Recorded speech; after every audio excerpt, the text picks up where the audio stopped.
Hi! Hi. Dito nga ulit ako sa Grindcraft. Tsaka episode 2 na ako ngayon. At yun lang. Hehe. Andito nga ako ngayon sa base namin. Sa loob ng base namin. Tapos nilagyan ko na ng konting interior. Katulad niyan, mga tubig-tubig. Tsaka yan, sobrang green. Pero di ko pa nga natatapos yung interior dyan, no.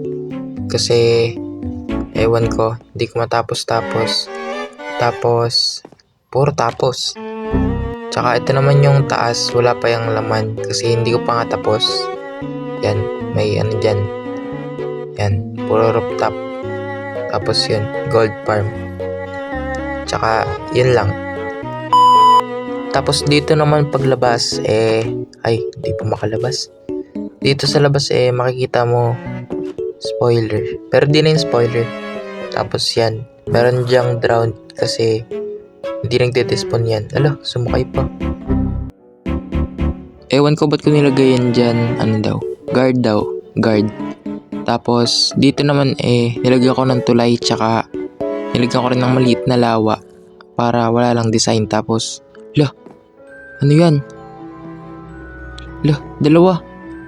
Ba't may mga galamay dito? Bago ko lagyan, wala yan ah. Ba't ganyan? Saan galing yan?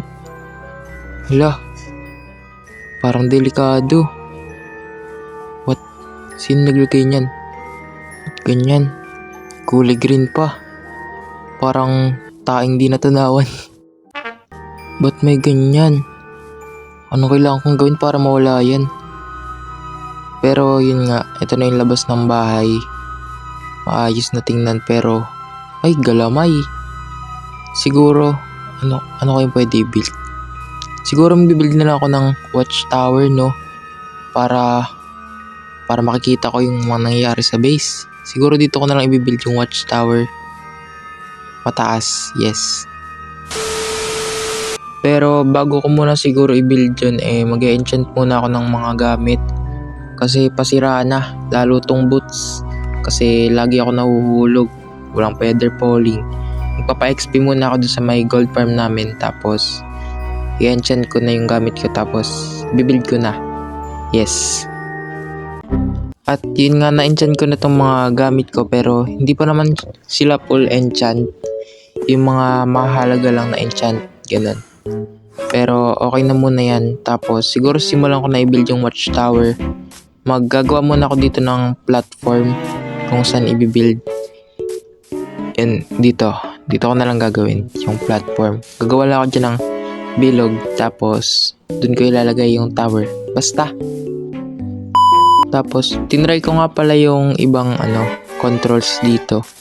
Kasi hindi ko alam. Tapos ito na nga pala yung platform na ginawa ko. Tapos sa taas niyan, dun ko i-build yung tower. Yan. Medyo hindi pa ako sanay sa controls na yan kasi ngayon ko lang nagamit yan.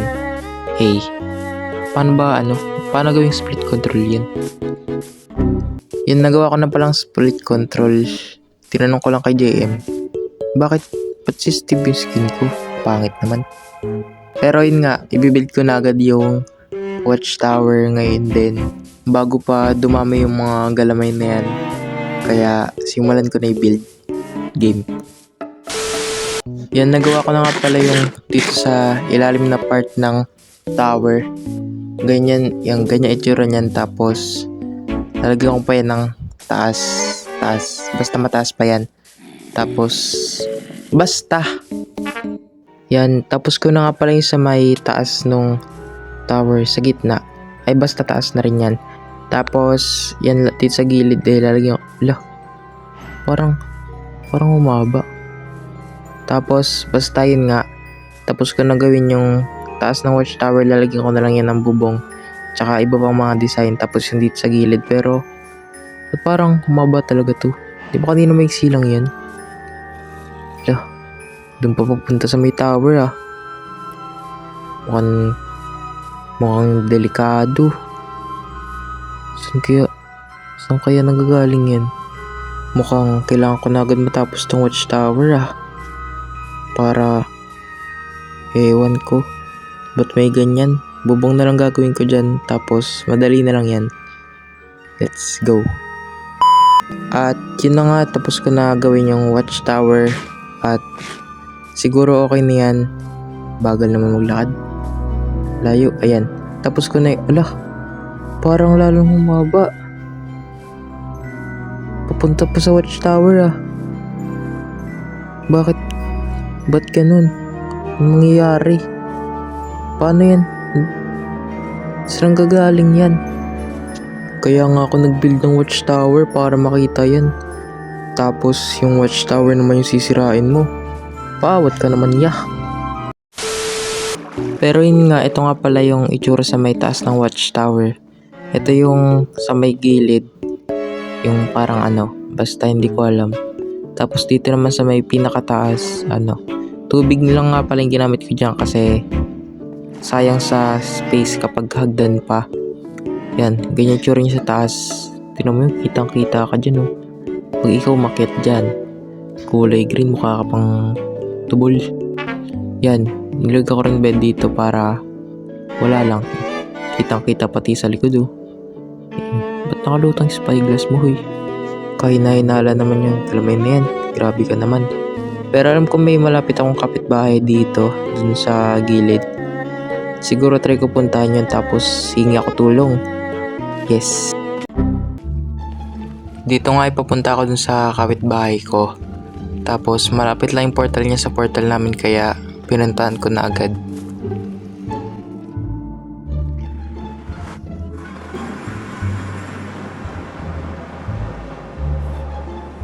Uy! May kapitbahay pala ako dito. Sino yun? Anong pangalan nun? Sino ka? Sacred Sin. Ba't nandito ka? Ang pangalan mo. Ang pangit mo rin. Siyempre, ako pa. Ang yaman ko, di ba? Ikaw, diamond ka lang shoot. Tapos nakaputito ka pa. Yabang-yabang mo, bigay lang naman sa'yo yan. At least merong netherite. Pangit ninyo. Pangit mo daw. Pangit mo daw. Pangit mo. Pangit mo daw, gagi. Ikaw nakaputito na. Cheap. Dun ka. Sino ka? Ano pangalan mo? Hindi mo ba nakikita yung gamer tag ko? Ako po si JT Plays. Tsaka kapitbahay mo lang ako, dun lang ako nakatira. Malapit dun. Tsaka hingi lang ako tulong. Hingi ako tulong. Ano bang klaseng tulong? Kasi dun sa base ko, kanina pagka-open ko parang may galamay. Ano ba yung English na galamay? Oh my god. Hindi ko alam. Yung English na galamay. Basta galamay, ano yung meron sa galamay? Yung galamay na yon, para siyang humahaba unti-unti. Ala, umahaba unti-unti. Ano yan? Kumakalat siya. Parang kumakalat. Nag-build ako ng watchtower dun sa base ko para sana obserbahan yung mga pangyayari sa base ko. Tapos, maya-maya, parang, kung pagkatapos i-build yung watchtower, parang lalo siyang humaba! Ayun na! Ano bang gagawin ko? Mari mo ba ako dalhin sa base mo? Ayoko. Ano ba kasi yung mahaba na yan? We have 3 options. Kulay green ka, parang siyang tubol. Hala! Dito yung base ko. Dito yung base namin. Dito. Tara. Dito. Kung meron dito sa base mo, bakit may humahaba? Yan, dito na. Dito yung base namin, Ay, wait lang, may spoiler pala si Miss Jan. Ay, ano yun? Hala ka. Ay, ba't parang lalo siyang humaba? Nung pumunta ako sa base mo, parang maigsi lang yan. Hanggang dito lang yun, maigsi lang yun dati. Sa tingin ko, wala pa akong ginagawa. Ako pinapunta mo dito eh. Ala, Hala ka. nag-build lang ako dito, tapos biglang naging ganyan. Sa tingin ko, ang solusyon namang dito ay wag mong hawakan. Hey, Miss. Alam mo ba Ano anong nangyayari dito? Bakit ang laki ng Anong hawak makinis? Sa tingin ko, Kulay green. Kulay ano berde. ba? Ano yan? Tae. Siguro. Siguro galing to dito sa mga damo-damo. Damo-damo? Wala. Dito, Sa oh. tubig galing eh. Sa mga Sa damo na to. galing. Baka isa rin siyang damo na lumaki. Ito, meron din dito. Hoy, meron Bitigatan din sa'yo. dito. Kailangan mo na tong agapan ka bago pa lumaki itong isa. Pag lumaki yan, kawawa ka. Anong pwede kong gawin para mawala yan? Ay, putulin mo. Paano ko puputulin? Baka lalong Guntingin kumaba. mo. Guntingin Baka mo. lalong... Kuguntingin? Dito ako galing kanina oh. Andito ako sa loob kanina. Tapos, Bahay mo. Kasi puro green yung bahay mo. design yan. Tapos, paglabas ko nakita ko Baba. yung kulay green na tentacles. Hala. Tentacles. Hala, ibang tentacles siguro yan. Ayun. Ano kaya pwede ko i-build dito? Para... Ano bang balak mong i-build dito? Wala, tower lang ulit. Tower lang ulit. Paano kung umaba yan tapos pumunta ulit dito? Eh di Kawawa ka. marami sila. Marami na ang tutusok. Huy, alam mo ba kung nangyari? Ba't may ganyan? Hindi ka alam, ba't lumalaki yan? Pero bakit Siguro. ganun yung portal nyo? Nakakatakot naman. Wala kang pakialam. Pero Sige, siguro, aalis na rin ako. kasi wala kang natulong dito, doon ka na. Yun nga, at saka sabi niya, guguntingin. Paano ko guguntingin yan ba? Tsaka dito naman may binibuild nga pala ako dun sa tabi. Eto. May binibuild ako dyan, tower lang din yan. Tapos may ibibuild pa ako dito sa gitna. Malaki pa yung space dyan, may bibuild pa ako dyan basta. Abangan nyo na lang. Sino daw may fortune? Wala akong fortune. Tapos ito naman yung portal namin, si Miss may gawa niyan. Di na spoiler yan kasi na-upload niya na yun habang nag-edit ako. Tapos yun nga, ito. Bakit pumaliwot pa sa may tower yan? Pero yun lang, wala na akong magawa. Bye bye.